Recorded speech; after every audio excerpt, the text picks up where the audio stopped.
This is Scott Becker with the Becker Private Equity and Business Podcast. Today's discussion is 12 stories we're following today, January 16th, 2024. 12 stories we're following today. Prescript is it's a really interesting news day. Microsoft takes the top spot from Apple over the last couple of days. Automakers and airlines really a mess. The leadership issues. Every action has a reaction and a lot more. We'll also talk about Chicago's sub-zero freeze. It's been extremely cold in the Midwest. Of course, the only car that started in our household and our family was the least expensive car that we own.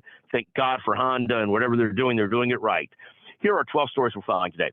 First, the market's points a little bit down today as the Fed puts a little bit of cold water on the concept of quick rate cuts. Second, Microsoft overtakes Apple as the world's most valuable company, at least the United States' most valuable, highest market cap company. Microsoft's opening today at $2.89 trillion, Apple at $2.87 trillion. We'll see if that continues or if that's just a temporary situation, but fascinating what Microsoft is doing. Third, Trump wins big in Iowa. You've had Vivek Ramaswamy and Chris Christie drop out. Nikki Haley finished barely third behind Ron DeSantis. DeSantis at 21%, Haley at 19%. For all practical purposes, the race should get a little bit more interesting now as it's down to really three candidates and less distractions. You've got Trump, DeSantis, and Haley. Fascinating race. Fourth, Tesla is down 12% year to date.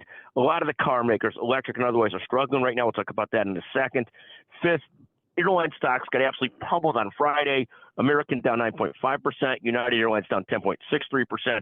A separate story, Boeing also taking it on the chin on the cusp of one of their MAX planes, 737s, having trouble. Sixth, Lucid Motors keep struggling. Seventh, one of the fascinating stories I saw today, it's a reminder that every action has a reaction. And this is really the reaction to the UAW cleaning up in the union negotiations against the big automakers. They really took the big automakers to the cleaners. And this might sound good on its face, but what it's leading to, headline today is robotic use surges in the Detroit auto plants. And this is the natural reaction. The UAW went on a very aggressive campaign to raise wages tremendously. Short term, this feels very good.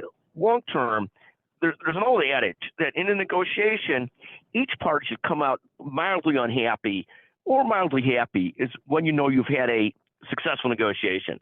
The contrast is when one party comes out the clear winner, one comes out the clear loser.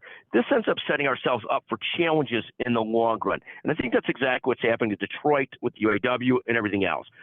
Eighth, Ford Motor down 6% year to date. Ninth, this is a discussion. We'll have a separate podcast on this. Leaders and team members are driven by a variety of different ways in which they view the world. Some are very objective. Some are very emotional. And as a leader, you have to be your authentic self, but you also need to be empathetic. Whoever you're connecting with has different views in which they deal with it. There may be objectively, this is really the right way to go. There may be subjectively, this person really deals from things from a story perspective, emotional perspective. But as a leader, you got to try and connect with your people on the different levels they can be connected with the same time without losing your own rudder. And I think this is very important in everything, in business, in leadership, in relationships, in life, in everything, is understanding the different ways that people connect. A long time ago, a brilliant speaker, Bruce Bright, spoke at one of our meetings and said, look, if I want to connect with my grandkids, and this was a long time ago, or not even that long ago, I better text them because they're not responding to me by email or phone call. So I better learn how to text them as well. And it's really a similar type of thing. It's just a people. If some people connect based on stats, some people connect based on emotion, and you need to understand who you're dealing with and how they deal with things in terms of how you connect. And I think it's a fascinating discussion. We'll have it on a separate podcast as well. Thank you for listening here. The 10th thing we're talking about today or watching today, great to moderate a podcast yesterday for Becker's Healthcare on private equity and healthcare systems and healthcare. Panels included two brilliant leaders from ECG Management Consultants, Katie Fallon and Jared Langus.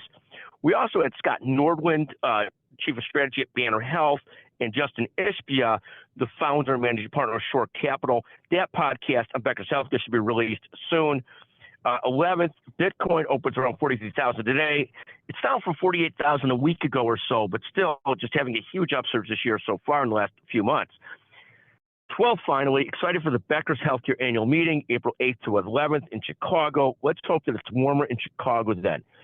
Thank you for listening to the Becker Private Equity and Business Podcast. We'll be back at you with two different issues. One on leadership and understanding your people and how they connect, as well as probably one about negotiations, winners and losers. Thank you for listening to the Becker Private Equity and Business Podcast.